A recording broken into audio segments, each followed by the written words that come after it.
Hi, everybody. I'm Stanisci of CFL Talk. Welcome to the Spanglish World Network on Zingo TV, channel 250. Please remember to download the Zingo TV app at the respective app stores for iOS and Android devices. While you download the app, make sure you rate and leave a comment. Both apps are absolutely free. Zingo TV is available on Google Chromecast, Amazon Fire TV sticks, Roku sticks, and also 2016 TVs forward. Joining me today is a very special guest, along with our regular one, David Morassutti, the one, the only, Mr. X's and O's, Ben Grant. David, welcome to the program. You were close. X's and Argos. Argos. I know. Shut up. It's X's and O's that he specializes in that we don't know. You're the X's and O's guy. You can say the name of the broadcast. That, for me, it's the X's and O's guy. And at least this way we know you got the pun. That's all. I'm not allowed to do puns. I'm a very punny guy. In all seriousness, Ben's one of the most football intelligent guys in the group at the Argo interviews, and he just advised me that no, Frank, I had to watch the game on my own. I needed to get it all in, undistracted. And then David pipes in and says, yeah, me too. I had to write an article. Meanwhile, I was in the press box distracted by everything that was going on. And what they do, as you guys may know, at the end of the game, you don't even get to see the last 4 minutes because you're in the tunnel waiting to run out. So you don't even see, I didn't even see the action that was the whole game. So I guess, so now everybody knows where we stand on this. So let's start with the guest, David. Let's start with what the Argos were up against and what Winnipeg needed to do to fulfill their favorite status.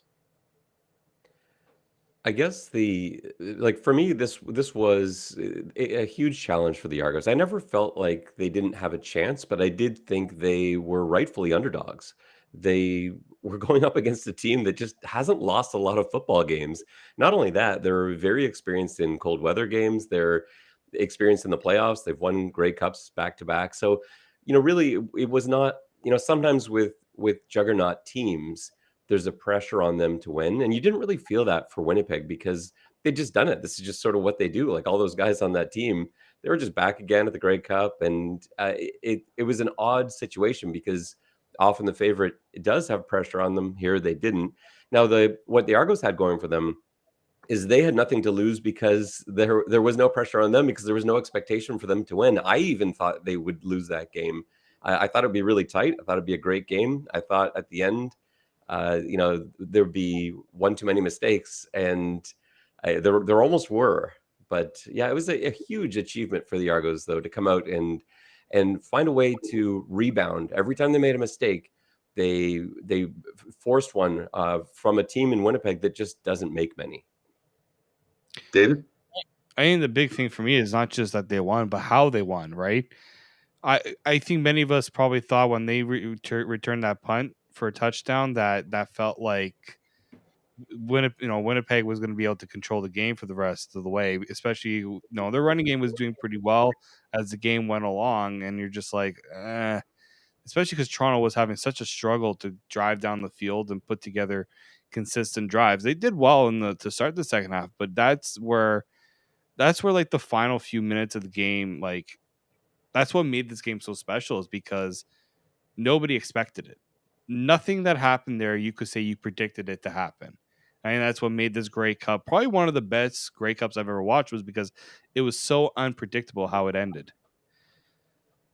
Okay, for me, now I can't say what I really think. I have to make up a story now because it's going to sound weird. But it actually ended up the way I thought it would end up, but a little bit off. I thought it was going to end in the last-second field goal. That's how the Argos were going to win, the last-second field goal. I felt that for them to win, it would have to be a close game. They would have to keep it close. That's what I thought from the beginning. In talking to A.J. Ouellette, another thing when I talked to him, he convinced me. He said, the idea is we're going to pound the defense as hard as we can. Andrew and I are going to run at them. And then around the end of the third quarter, fourth quarter, we might be able to dictate the game. I took him at his word. And from what I've seen from him in, that last half of the season, it was a perfect description of how the games that he ran, how the team did get better as the game went on, and their running game did improve.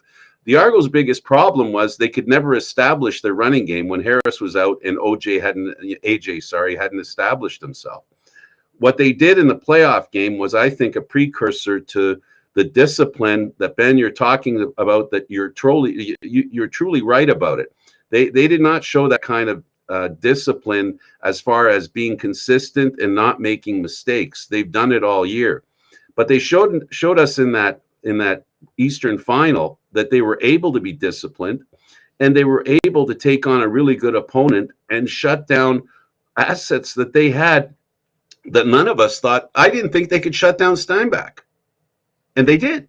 I really didn't think they'd do that. I thought Steinbach had enough time back that he would have been at his optimum form, and he just wasn't a factor in the game against the Argos. And that's what convinced me that if the Twin, even if it was cold, they had two running backs up against one in Winnipeg. So I think that was an advantage they had. I truly believe that was an advantage, and I thought that advantage would carry them to a last-minute field goal victory. If they couldn't get Winnipeg to that point, I didn't think they'd stand a chance. But this game ended up even closer than I thought, and the way it ended, like David said, I didn't think. I had no idea it was going to be like that. 2 blocked field goals.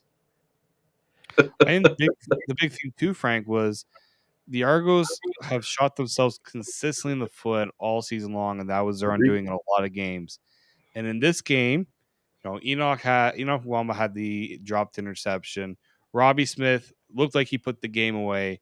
He took that penalty that gave them the 15 yards, missing those, missing kicks, the punt return touchdown. Like, the Argos were shooting themselves in the foot so much that you thought that was going to kind of be the undoing for them, and they found a way to kind of regroup and get over that mental hurdle that they hadn't been able to get past all season long. And I think that was probably the most impressive part for me, is that the mistakes didn't do them in, because they forced Winnipeg to make even more mistakes that you'd never expected them to make. And let me add into the number of mistakes that you're talking about, David, because not only did Enoch Mwamba drop an interception early on, Jamal Peters dropped an interception, and he never misses on opportunities like that for interceptions. He led the CFL in interceptions, and Deshaun Amos dropped an interception on a deep ball that went right through his hands. So you had 3 dropped interceptions. You had, how about the fact that, like, you look at the star players, if you'd said to any of us before the game, Curly Gittens Jr. is not going to have a single catch. The Argos are going to drop 3 interceptions, allow a kick return touchdown, fumble the ball away from a strip sack that they have a blocked kick, have a blocked kick, miss 2 other field goals, and lose their quarterback in the 4th quarter. Do you think there's any way we would have said, "Oh yeah, well it'll be fine. It'll be fine"? That's a disaster of a game. That's a bad season. All those things, and they all happened in one game that they won against the pretty much undisputed best team in the league going into that matchup. It's an incredible achievement that they were able to pull it out. But the key was they kept close. The furthest away they got was after that kick return touchdown, but they responded right away with points. They came right back down the field with a field goal.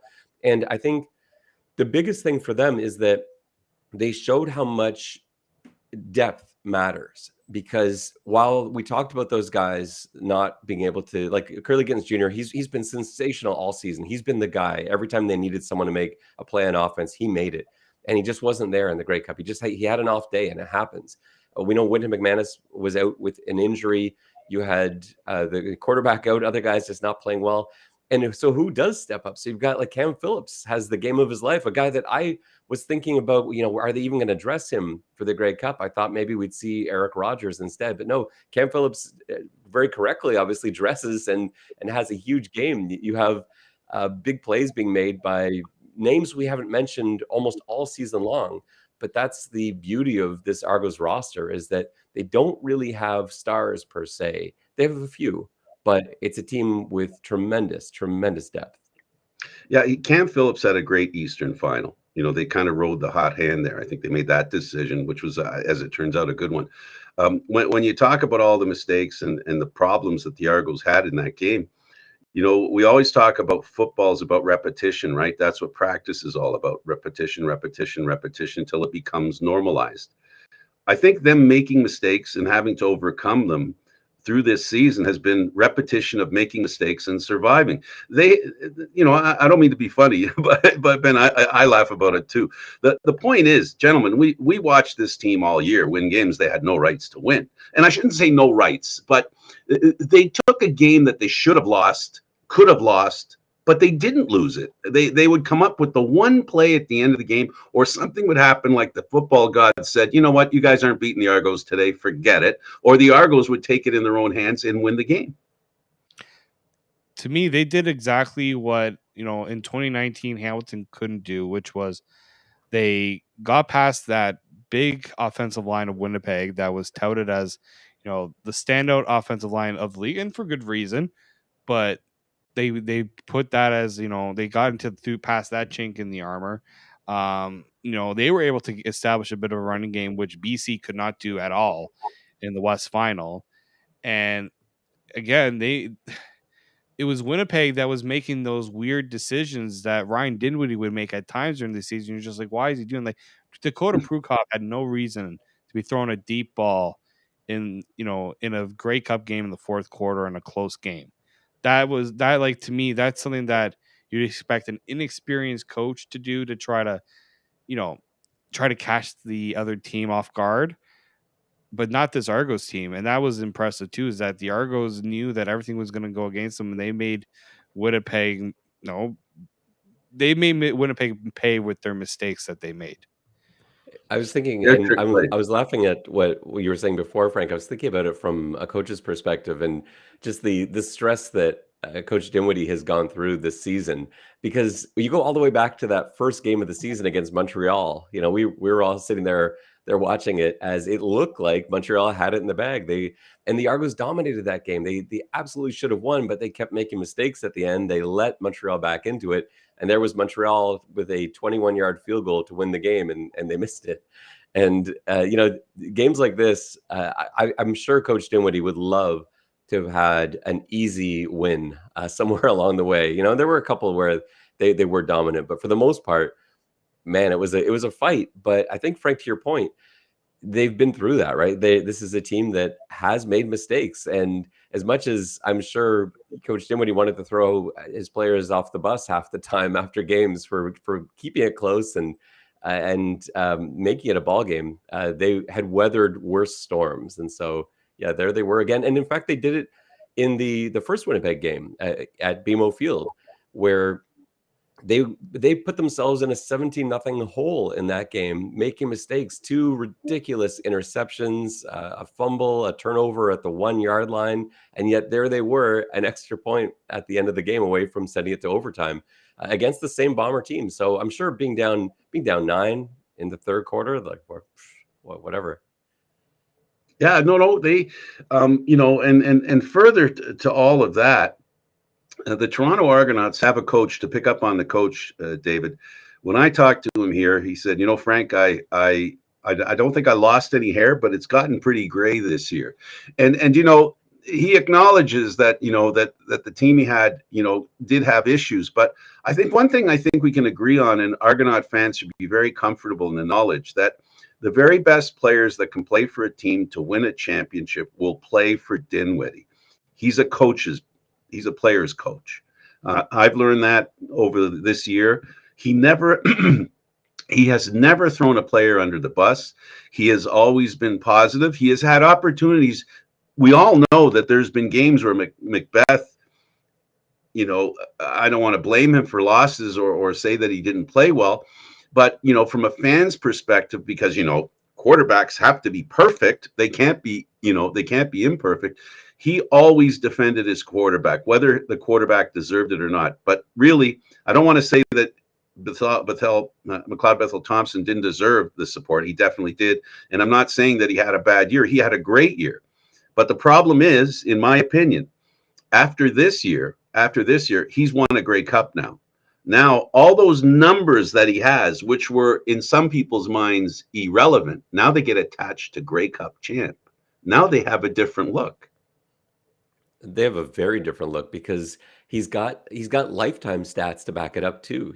Being one of the leading Argos of all time in terms of passing yards. Is he number 3 on the list, 3 or 4 on the list Something in like terms that. of all-time numbers? And so you look at that now on its own, it may not have meant much, but now you've got a Grey Cup win next to it too, and that gives you credibility. It's amazing how much that one game matters so much, because now suddenly you go back, and I don't know if it will happen immediately with Toronto fans. Some were pretty against McLeod Bethel Thompson, even at the end when he was playing terrific football. But I think history is going to remember McLeod Bethel Thompson very positively, because they'll look and they'll see East Division leaders 2 years in a row, his 2 years basically as the starting quarterback, and an East final loss, but a Grey Cup win, and one of the leading passers of all time. You can't look at that resume now and scoff at it. How long, David, did they go with Bo Levi Mitchell has the best stats in the league, but he hasn't won a championship? And then Right. he won a championship. Well, even guys like Brandon Banks has all those things on his resume, but didn't have the Grey Cup ring. Enoch Mwamba, 11 years in the league, didn't have that ring. I totally forgot Boris Beatty, another one in the league for so long that didn't have that ring. Like it means so much more to the players, because they can say that they accomplished a lot of individual things, but they always like to say the one thing you can't take away is that championship. You kept hearing them say it. We're the champs, and you can't. That's something that can never be taken away. So like that's what it means. It meant so much to those players. And McLeod, when they returned from Regina yesterday at the airport, he said, I was there in 2017. I mean, obviously he didn't play an integral role. He was, just one of the guys there. He said to me, he's like, I was there in 2017. I said, I can do that. I want to do that. I want to be the guy, a part of it. Like it didn't really dawn on me really to think about that. Everything he went through, all those times we said, we don't really know if he's the guy. Don't know if he's the one that's going to get them over the hump. It means it just it's kind of funny how those narratives work out in the end, especially a guy who was just looking for that one opportunity, his only opportunity to go out and win a Grey Cup, and he did it. He obviously, they got help, and he even said ego side of him would have loved to finish that game, but he also knows that it's a team has to win it, not him. I think that shows growth a little bit on his part as well. He had a really nice line where he talked about Chad Kelly's success being his success, and his success being Chad Kelly's success. And I think there was a really interesting transition that occurred. And we don't know exactly what's going to happen with McLeod Bethel Thompson's future and who the quarterback is going to be for the Argos next year. Some people think it's Chad Kelly, some people think it's McLeod Bethel Thompson. But I thought you saw a really interesting transition during the game where he sort of transitioned from student to teacher a little bit, right? Where he got them there. He's the guy that got them there, and he got them in a position to be able to win. And then the guy that he'd been mentoring all season long, and he's been great with Chad Kelly. You see him at practice with Chad, and the way he's talked about him all season long, he hasn't felt threatened by him and intimidated by him, and a lot of quarterbacks would have. These are A-type personalities that are not used to having another big dog in the room, and to have Chad Kelly with his history and lineage in the same room as you in the quarterback room would have been very threatening for a lot of guys, but not Bethel Thompson. Instead, he sees Chad Kelly go out to finish the game off, and he knows that is a part of him. This is the guy he has helped teach all season long. And to see that kid go in there, I say kid, he's Chad Kelly's 28. We forget about that sometimes, but he goes in there and finishes the game beautifully. And I think that's also a tribute to McLeod Bethel Thompson. So that's something that you can't ignore as well. And I think he's right. I think he sees that, and it takes a pretty mature athlete to see it that way. Well, on that topic, I'm not sure the Argos win the championship if Kelly doesn't come in. It was circumstances that seemed to be kind of fateful, because the Argos were getting a little bit, something was happening where they, because of that run back, that was a point where everybody went, uh-oh. I'm sure everybody was thinking, uh-oh, that's the game. So what was it going to take to get back in there? And I think that that opportunity that Winnipeg had on the quarterback, with rushing the quarterback the way they did, I don't think McLeod would have been standing up and running like Kelly was on that defensive play. And I think the game would have been different because of that. We saw a style of play that we didn't see from the Argo quarterback, McLeod, that much this season. And I just wonder how much Toronto can improve if they get that for a full season. Is it possible? Now, this I guess asks the question: drop back passer, elusive passer. How do you guys feel about that statement I just made? Can I just go back to something you started with there? And I think it's a really interesting point, Frank, because I believe, like right now, as we sit here at this moment in time on this date, a healthy McLeod Bethel Thompson is a better quarterback than Chad Kelly. But I think Chad Kelly's ceiling is as high as any quarterback's ceiling currently in the CFL. I think he's got tremendous potential. And so when you say, in my immediate reaction when you said, I think maybe the Argos don't win this game if Chad Kelly doesn't come in, my initial thought was, well, no, McLeod's the better quarterback. But I do actually think you're right, and here's why. How many times have we watched the Argos go up against a quarterback they weren't expecting? We don't have to go far back. You go to the East Final last season. They had prepared for Jeremiah Masoli. They had a plan for him. They were shutting him down. And then suddenly Dane Evans comes in the game, and they're not ready for it. It's just in a week's time, and you've only got 1 week to prep for the Grey Cup, not 2 weeks like the Super Bowl. In a week's time, you don't have the luxury of going through that. The Bombers didn't spend days preparing for Chad Kelly. They probably spent a few minutes talking about him, and I guarantee it was all about short yardage package. That was all they discussed, I'm sure of it, when it came to Chad Kelly. And so he comes in the game, and all they've got is, well, we know what to do on 3rd and 1, but everything else, we're just kind of having to play a base defense.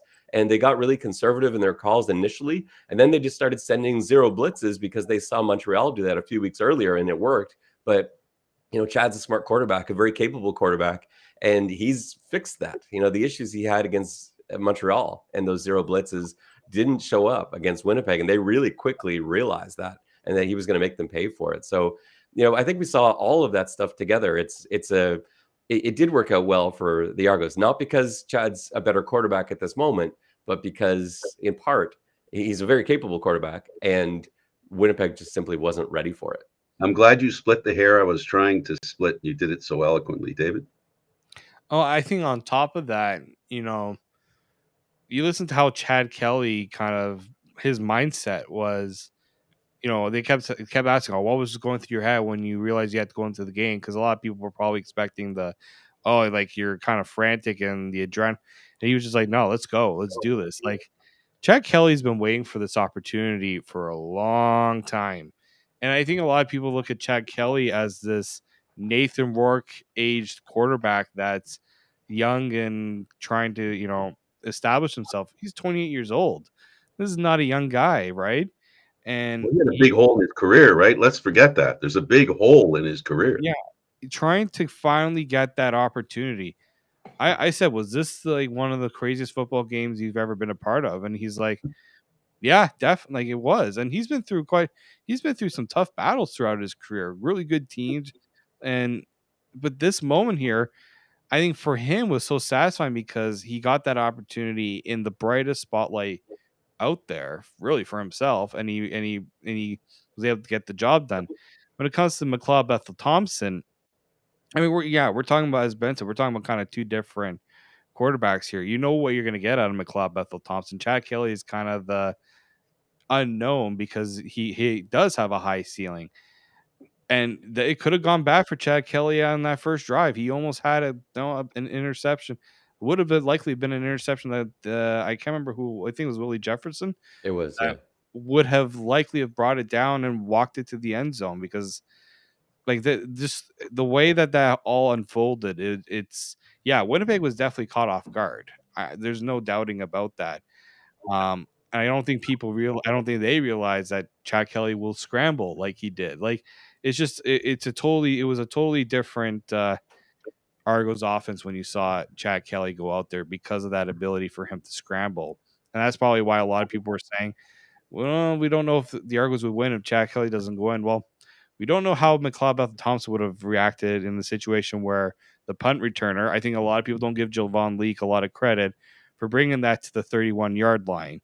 It's a lot easier for a quarterback to get that game-winning touchdown when he's starting at his 30 versus at the opponent's 30 versus starting on your own 30. I think that's something a lot of people didn't take into account. I think Javon Leake had probably the play of the game because he's the one that got them into that scoring position. He almost scored that touchdown.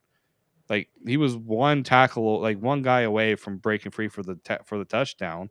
Instead, he put the offense in arguably the best field position I think the special teams has ever given the Argos offense all season long too. He was Another depth thing that you talked about, Ben, with Leake. The Argo depth. Sure. Yeah, for sure. He was sort of a late, not a late discovery. Like he was with the team all year long, but he did end up injured for the middle part of the season. And remember, they went through so many different punt and kick returners. But the thing here, and I want to give some credit to Mickey Donovan, the special teams coordinator, who was having a terrible game aside from the miracle that was Javon Leake. But for him, everything was catastrophic. And Javon Leake, to give you some numbers behind that, Toronto had the worst punt return game in the entire CFL, and it wasn't even close. They were averaging 7.1 yards per return coming into this game. It was, you've got teams averaging 12 yards per return. It's a huge difference, like almost double the return yardage. Toronto could not return a punt all season long. They would catch the punt, and there'd be 3 or 4 guys immediately in their face. And it wasn't so much the returner. They've had gifted returners in, like Isaiah Wright, who started the season as one of the punt returners. He's a great punt returner. You watch his college tape. He's fantastic punt returning, kick returning. He's a special teams wizard. But nobody can return when there's 4 or 5 guys in your face as soon as you catch the ball. And what the Argos did so well in the Grey Cup is they didn't block everybody. You remember, like, the big return that David's talking about is a 44-yard return, I believe, that started with a guy right in his face. He had to hurdle over the first tackler. But then after that, the Argos had set up a wall to his left, and you got great blocks from Dejan Brissett. You got a great block from Daniel Adeboboye. Benoit Marion had a really nice block in there too, and he was just able to come clean up the sideline. And like David said, he almost took it all the way back. But yeah, he was my player of the game. I thought that of all things, and we talk about the unsung heroes and the unexpected things that happened in this game. How about Toronto's punt return game being the thing that helps them win? Nobody would have seen that coming. Another thing the Bombers weren't ready for.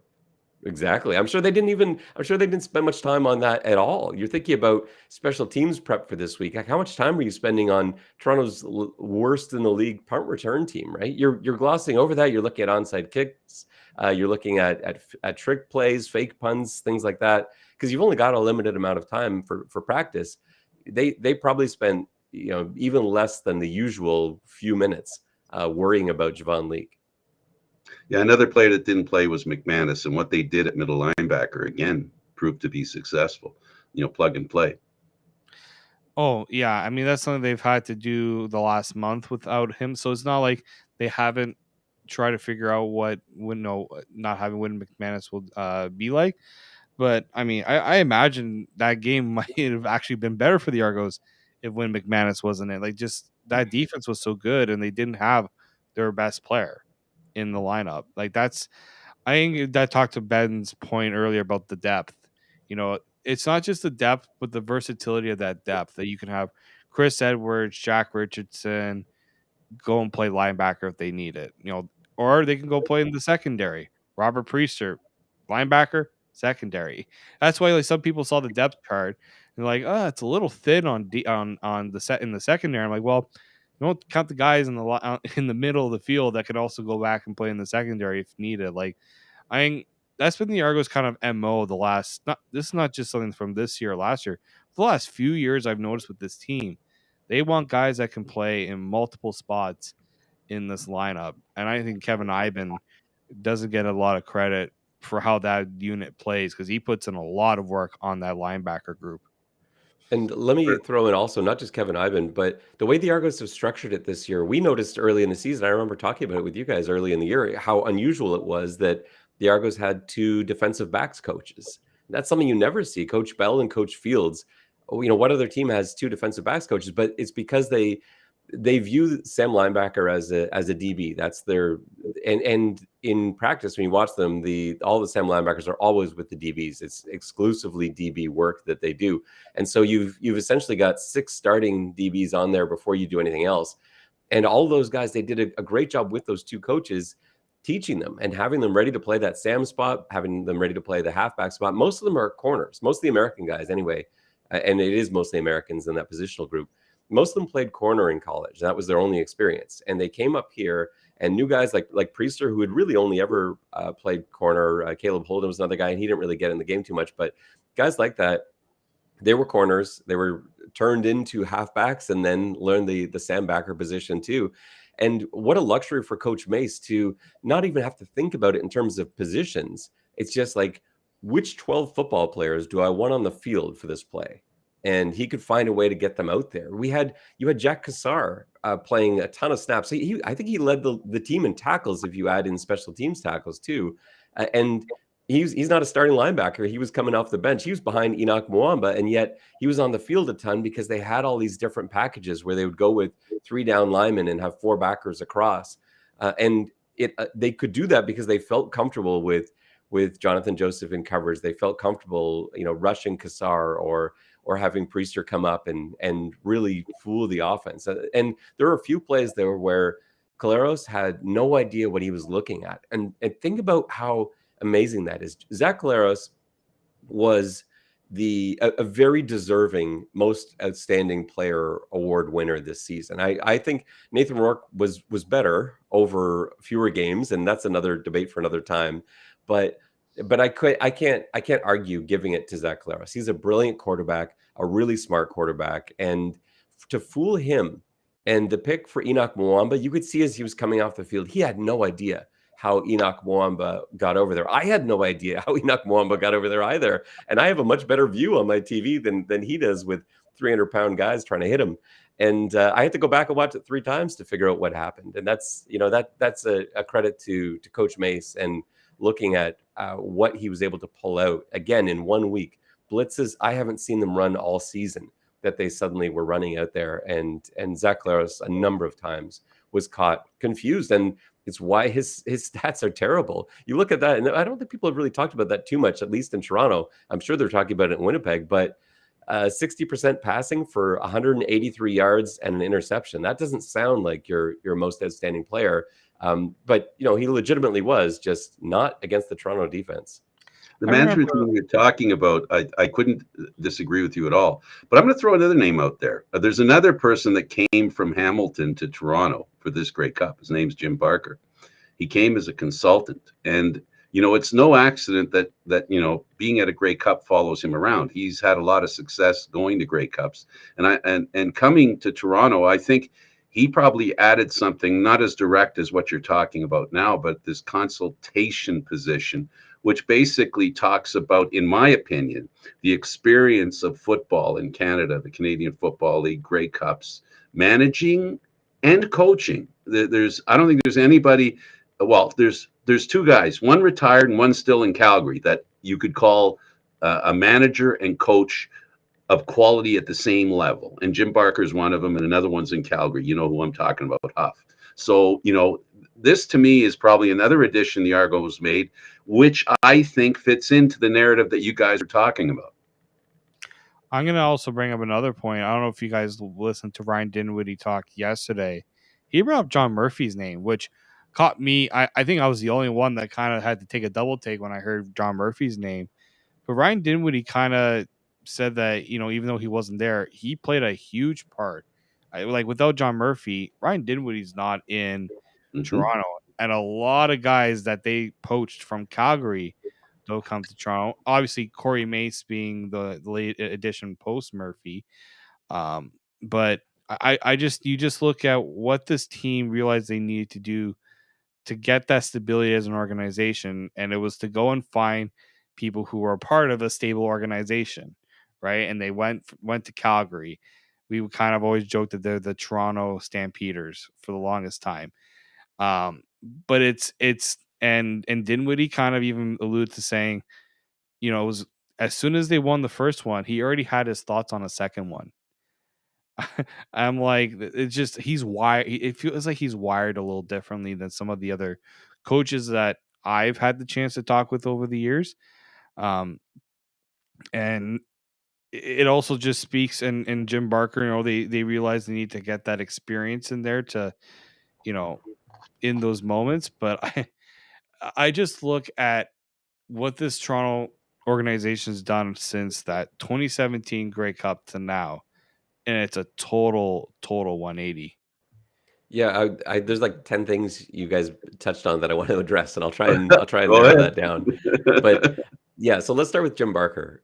Yeah, he's a great football mind, and what I love about the Argos front office is that you see them at practice, and it's not like a lot of other teams where it's a really convenient thing for them to do to just walk down from their office.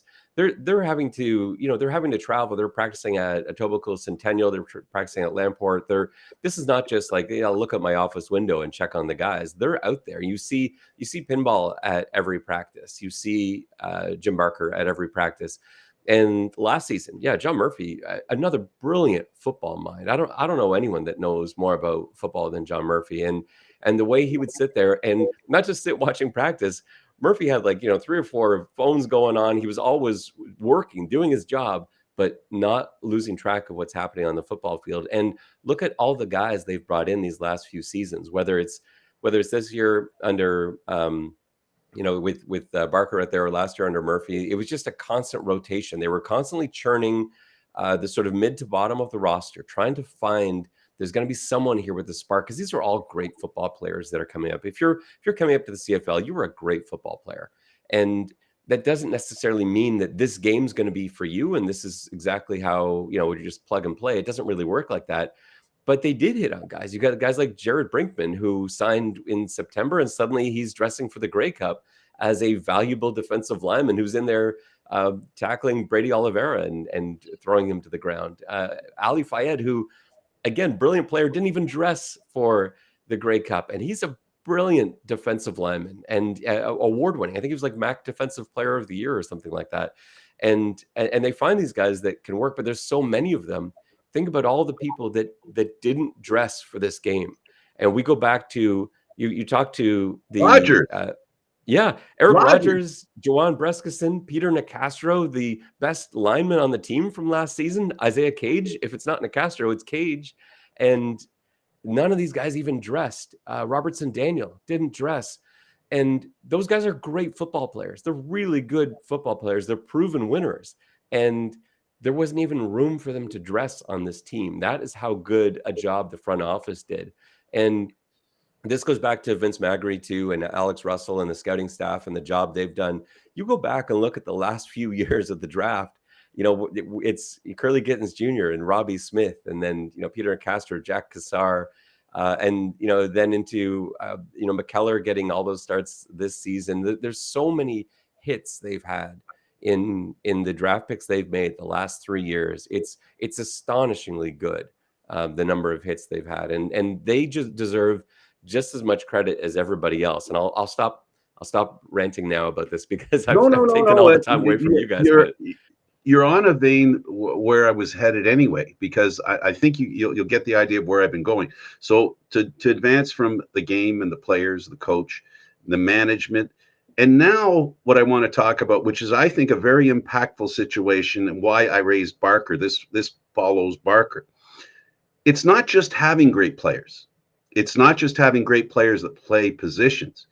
It's the chemistry you create and the understanding of what it takes to win, and understanding so well that you don't rely on who played well in this situation, but find the guys that'll play well in the situation that's in front of you. And in this case, the Winnipeg Blue Bombers, they dressed the guys that they felt could help them beat the Winnipeg Blue Bombers. They weren't looking for the best Toronto Argos team. They were looking for a team that could beat the Winnipeg Blue Bombers. And what we saw with the people they dressed, they negated the run game, the strength of Winnipeg. Collaros, high percentage passer, doesn't make many mistakes. Guess what happened? And people are riding him now in Winnipeg because they think it's his fault. They're not giving any credit to the Argos back, the backs, right, and the defense. So I think your points are very valid, and we're moving now to how important it is to have players, but also to know the players you put in at a certain time, which is kind of what we talked about with Macbeth and Kelly. Kinda, just a little tweak, and you make a decision or something happens, it can help you. I also think about how many different defensive coordinators that some of these players have had over the years. It's not easy to just bring in a new coach and expect the defense to take shape right away. And we saw with that Argos defense, it took some time for all the players to kind of gel in that system. But once they did, like we saw it in the East Final, we saw it in the Grey Cup. That was the Argos defense pretty much at their best. And we saw glimpses of good things that defense was doing, but the defense knew that they had another level to get to. And it's so like Corey Mace gets no attention, really doesn't get much recognition other than from Coach Dinwiddie. Like Ryan Dinwiddie's always bringing up Corey Mace, and like he pretty much calls him the head coach of the defense, and for good Well, reason. you know what he said to me today, or Mm. sorry, not today, on Sunday night. He called Corey Mace. He said he's going to be the next head coach of the Toronto Argonauts. That's pretty big. That's pretty big. And That's a look at pretty those. I mean, to make. Yeah, especially as the current head coach of the Toronto Argonauts. Yeah, and But that raised my eyebrows. So sorry I interrupted you, but I think that's an important comment. No, That's it is because like Corey Mace. Well, I guess maybe age has a little bit to do with. Like I think what I saw out of Ryan Dinwiddie was also. I mean, Ryan Dinwiddie's not an old guy by any chance. He's 41. Heck no. But he also saw that this job takes a lot out of him. He puts in a lot of time, and he said he's not home as much as he feels like he needs to be. And you wonder how much that plays into how much a coach wants to do this sort of job for. 'Cause it is very demanding. Ben, I mean, you've probably seen more than anyone, like how much coaching really occupies somebody's time and the preparation that's needed, especially a head coach who has to worry about everything going on rather than a coordinator who's worried more about what his unit has to do. yeah, it's why my hair started turning gray as well. And I've had to step away from that in recent years. I'm doing far less coaching now than I was before because there just isn't time to do other things. It's even at high school or semi-pro where I was coaching, it's not as time consuming as being a CFL coach, there's no question, but it chews up a ton of time. And if you want to do other things like this, for example, then something's got to give. And you look at Coach Dinwiddie with a young family, and for sure you see that. I saw that a little bit with McLeod Bethel Thompson too. We talked about a decision he's going to have to make at some point. You've got young kids growing up, and you see the hours that you have to put in for jobs like this. It's not easy. And going back to Coach Mace, how about this? This is a little, I guess, off the line that we're on here, but I'll bring it back in a second. Look at Coach Mace as a defensive coordinator. 1 year, 1 season, and he wins a Grey Cup. Coach Dinwiddie, 2 years as a play caller and head coach. He finishes with the best record in the East twice and wins a Grey Cup. This is a really nice young coaching staff you've got here. And I think the reason that we haven't heard a lot of buzz about Coach Mace is because you look statistically and the Argos don't actually look good defensively. When you look at the stats, the numbers they allow, but there's a reason for that. And Coach Dinwiddie is very aware of that. And that's why he praises Corey Mace so regularly. The Argos were playing a style of defense all season long that allows yards. That was part of the plan. They weren't trying to prevent teams from getting first downs. They were trying to prevent teams from getting touchdowns. And so they played this cover 4 style, which is, pretty conservative. Like you're going to give up anything underneath. You want to throw 5-yard passes down the field all day long, we will let you do that. But as soon as you get down to our 20, we're going to tighten up a little bit. And the nature of the CFL being 3-down football is at some point you're going to miss a pass or you're going to get a holding penalty and now you're punting. And for the style of defense Coach Mace played, like, yeah, the numbers are always in a bend but don't break system. You are That's always it. going to give up a lot of yardage, and so you got to throw that out the window. Don't look at that stat. Look at how many touchdowns they gave up. Look how many touchdowns inside the red zone they gave up. And that's where you see the brilliance of what Corey Mace was doing this year. And look at the Grey Cup, where he brought in a different game plan every week. Go back to the last like 4 weeks of the season. It's a whole different defense that he's got for when they have to tighten it up a little bit. Yeah, well, that's part of what David you said, which is quite clear that they're able to, they use the, like in hockey, changing the lines. They use the mix master, and the offenses have to know about what they're up against. I know the defense is the one always on its heels, looking, trying to predict what the offense is going to do. But the offense also is created on the basis of how they think a defense is going to be. And if you're not sure how the defense is going to play, how do you predict what you're going to do, or how do you attempt anything? I also look at the different guys that the Argos put in. That's hard for any coach to prepare for on the opposition, because you don't know what looks they're going to throw at you. Like, Ben, you were bringing up, you always bring up different coverages that teams put out there, and I think there was at one point I sent you some audio from Ryan Didwitty during the season. You're just like, oh, I think it was so fascinating hearing him talk about this stuff. I'm like, I got no idea what this stuff means. All I know is it's new, something different than what they've done before. I think it's the ability to adapt. Frank, we talked about this before. How much defense Adaptability is come everything. a long way in the CFL. I think a lot of that has to do with coaching, and just also the athletes are remarkable in the CFL, especially on the defensive end. So I always thought being a defender was the hardest job in the CFL, because they try to give the advantages to the offense, with the running starts, all the motion and all those things. I just think that coaching and the play of the defense has come such a long way in the CFL.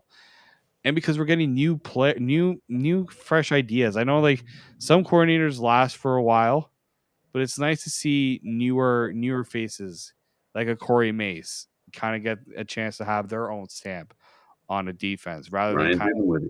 reverting back to what we've seen in the past with like a Stubler. I mean, like, Rotate. yeah, like so many guys that kind of just rotate from team to team to team because they have a system that works. It's nice to see something new come in and work. That's part of the success of the Argos. Yeah, for sure it is. That's what they were able to do. And a sort of analogy to that is, you imagine, tomorrow morning you wake up and you go outside, you got to go get some groceries or something. You open the door and it's 30 degrees out. And that's what happens to offensive coordinators playing against Coach Mace when he schemes something up. They open the door expecting to see snow and cold, and instead it's beach weather. That's what happened a little bit to the Winnipeg Blue Bombers. They came in expecting one thing. They were expecting, okay, we know, we've seen their depth chart. We know what they're going to do. They're going to have, these are going to be their 4 down linemen. These are their backers. And it was a mix of that. And they get to the line of scrimmage, the offensive linemen are looking at their schemes, and suddenly there's only 2 down linemen, 4 linebackers are on the field. The guy that was the Sam backer is now out playing corner. And you're like, we haven't practiced this play that we're about to run against a look like this. And that is such a difficult thing to adjust to within a game. And it's not like that was the only trick up his sleeve and they kept running, that same look the whole game. It was, you get to the line of scrimmage the next play, now you've got something to counter that, and it's different again. So it's brilliant. You both have brought up the fact that there were missed interceptions. And Mwamba, in his after the game interview, mentioned that he missed it and he felt really bad, and he was told, so did Peters miss one. He was told, don't worry, you're going to get another one. The point being that I'm trying to make is they had tricks up their sleeve that were going to give those players an opportunity. And that wasn't Colaros's fault. He really got sucked into making a throw he shouldn't have made. But I can understand why he made it. And obviously it worked out well for Mwamba and the Argonauts. Yeah, and it was also even Robbie Smith, and I wish I could remember who had this piece. I've read so many pieces and seen so many videos over the last few days. I can't remember who said this, but someone was talking to Robbie Smith pregame, and he had mentioned something about feeling really good about what they had planned on special teams. And that's another example of just, plans they had in place. They knew there were going to be opportunities. They'd found weaknesses in Winnipeg's defense, offense, special teams units, and they were ready to capitalize. And while they missed opportunities at times, they knew they would create others for themselves. Yeah, no, Well, and now it's what comes next for this team, right? That's going to be the big. That's going to be the very interesting thing, because it's always hard to keep a championship team together. Although Winnipeg has kind of shown that it is possible to do so, but I'm curious to see how the Argos approach the team building going into next season. I just looked at the time, guys. Looks like we're out of time. We got no time, man. Ben, I'd like to do this again. The next topic I wanted to talk about, and if you're willing to join us next week, and David, what I'd like to talk about, what will the Argos do different next season that they didn't do in past years after a championship? Because that's been the biggest, I think, hurdle they've had to go over to gain crowd size in a following year after a Grey Cup. You can't miss the playoffs after winning a Grey Cup and build a crowd. Oh, we got lots of time to talk about that. That's and for we'll sure. be doing that. Ben, Mr. Grant, X's and Argos, because I love your X's and O's. Thank you for joining us. Anytime. Thanks so much, Frank. Thanks, David.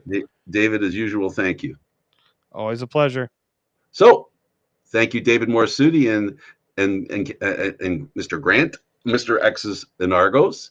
I'm Candid Frank Stanisci. Thank you for watching CFL Talk, airing live Mondays at 9 p.m. Eastern Standard Time. This time it was Tuesday. This show can also be heard on the Spanglish World Radio Network. For CFL Talk, news, entertainment, and other sports programming we offer, please check out SpanglishWorld.ca. Spanglish World. Watch it, hear it, read it, download it, and live it. Thanks for watching, everybody.